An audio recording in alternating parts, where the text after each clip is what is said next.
This channel does not promote any violent, harmful, or illegal activities. All content provided by this channel is meant for an educational purpose only.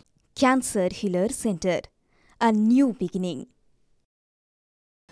এই মুহূর্তে আরো একটা খবরে চোখ রাখবো। সাত সকালে স্বরূপনগরে শুট আউট, গুলি চলেছে, নিহত যুবক। দুটি মোটর বাইকে করে আসে 6 দুষ্কৃতী। যুবককে গুলি করে পালিয়ে যায় আততায়ী। রাস্তার ধারে একটি বাড়িতে ঢুকে পড়ে গুলিবিদ্ধ যুবক।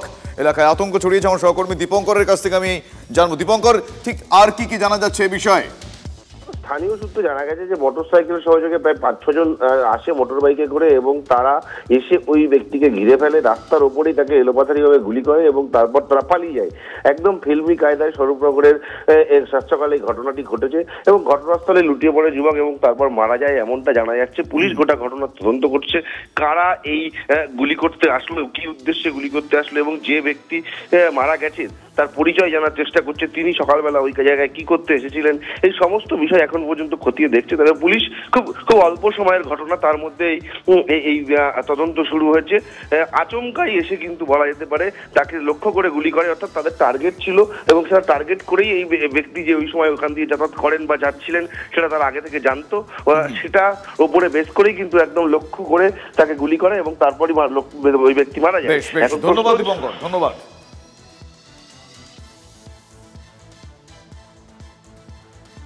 সন্দেশখালী, অন্যদিকে আবারও খবরের শিরোনামে আবারও দুর্নীতির অভিযোগ সেখানে, আবারও গ্রেফতারির দাবিতে বিক্ষোভ সেখানে। শাহজাহান মানে শেখ শাহজাহান ঘনিষ্ঠ বেড়মজুর 2 নম্বর পঞ্চায়েতের তৃণমূল প্রধানের বিরুদ্ধে সরব হয়েছেন দলেরই পঞ্চায়েত সদস্যরা। ওই আবারও তৃণমূলের গোষ্ঠী কোন দল প্রকাশ্যে চলে এসেছে। হাজি সিদ্দিক মোল্লার গ্রেফতারির দাবিতে গ্রামবাসীদের সঙ্গে নিয়ে অবস্থান বিক্ষোভে পঞ্চায়েত সদস্যরা। আর প্রধানের বিরুদ্ধে মুখ্যমন্ত্রীর কাছে ইমেল করেছেন সদস্যরা।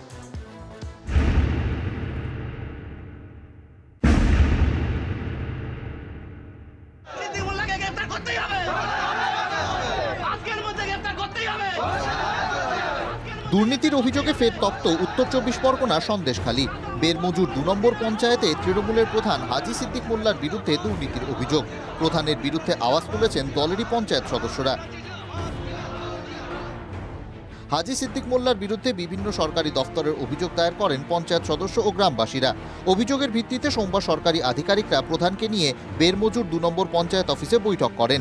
অভিযোগ, বৈঠকে প্রধান আধিকারিকদের সঙ্গে দুর্ব্যবহার করেন, তাদের হাত পা কেটে নেওয়ার হুমকি দেন বলেও অভিযোগ। পঞ্চায়েত বিল্ডিং সংস্কারের নামে টাকা লুটের অভিযোগ ওঠে শাহজাহান ঘনিষ্ঠ হাজি সিদ্দিক মোল্লার বিরুদ্ধে। 1 বছর যাবৎ এইখানে কোনো উন্নয়ন হয় না, উন্নয়নের সমস্ত টাকা তছরূপ হয়। তার প্রমাণ এই রাস্তাঘাটগুলো দেখতে পাচ্ছেন, একটা রাস্তাঘাটে কোনো ডেভেলপমেন্ট নেই। নিজের জামাইয়ের নামে এফটিও করা আছে, যেটা 5টা রাস্তায় ইনকোয়ারি হয়েছে, 5টা রাস্তায় একটা কাজ করা হয়নি, 1 টাকার কাজ করা হয়নি। এই জন্য আমরা চাই অবিলম্বে তাকে অ্যারেস্ট করা হোক। অ্যারেস্ট না করলে আমরা এই রাস্তা অবরোধ তুলব না।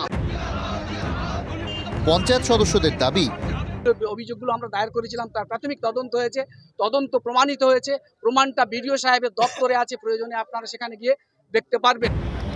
যদিও হাজি সিদ্দিক মোল্লার পাল্টা দাবি, এরা চাইছে যে আমাকে এখান থেকে সরাতে পারলে ওরা পঞ্চায়েতের অর্থটা তছরূপ করবে। আমাকে সেভাবে প্রস্তাব দিয়েছিল, আমি মানিনি, যার জন্য ওরা আমাকে সরাতে চাইছে। ওরা নতুন প্রধান তৈরি করে সরকারি অর্থটা তছরূপ করবে, এটা ওদের মূল উদ্দেশ্য। সম্পূর্ণ ভিত্তিহীন। আমি তদন্ত চাইছি, তো সেটা হোক না। অভিষেক বন্দ্যোপাধ্যায়ের নাম করে তোলাবাজি, পার্টি অফিস উদ্বোধনের নামে তৃণমূলের সর্বভারতীয় সাধারণ সম্পাদক সহ একাধিক সাংসদ বিধায়কের নাম দিয়ে ভুয়ো আমন্ত্রণপত্র ছাপানো সহ একাধিক অভিযোগ উঠেছিল পঞ্চায়েত প্রধানের বিরুদ্ধে। এহেন সব অভিযোগ নিয়ে আগেই থানায় অভিযোগ করেছিলেন তৃণমূলেরই ব্লক সভাপতি। তা নিয়ে জলঘোলা হয়েছিল বিস্তর। তারপরও বিতর্ক পিছু ছাড়ছে না হাজি সিদ্দিক মোল্লার। উত্তর 24 পরগনা থেকে দীপঙ্কর দাসের রিপোর্ট, TV9 বাংলা।